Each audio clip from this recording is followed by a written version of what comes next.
When you turn your timer on and put the battery in, the first screen you're going to see is the timer. Press enter.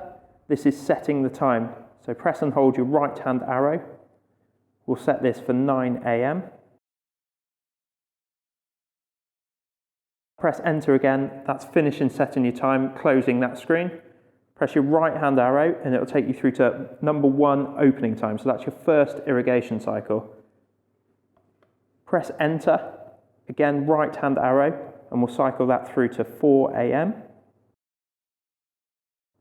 Press enter again, and that's coming out of that screen. So that's your first irrigation cycle. Opening time is set. Right hand arrow takes you through to the close time. So press enter, right hand arrow, and we'll have that on for 10 minutes. Press enter again, and that is your first irrigation cycle closing time set.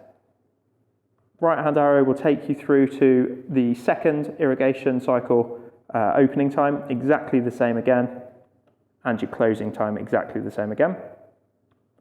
When you go through to the next screen, that's your days of the week. So if you didn't want your irrigation to open up on the weekend, you go into that screen, deselect 6 and 7, right hand arrow through to exit, press enter. So that now is only going to come on Monday to Friday.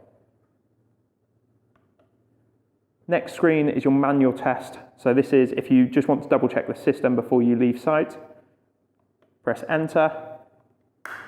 Left hand arrow there is going to open the valve. You can check the irrigation over. When you're finished, right hand arrow will close the irrigation off. Press enter to come out of that screen. Right hand arrow and you're back to the time of the day.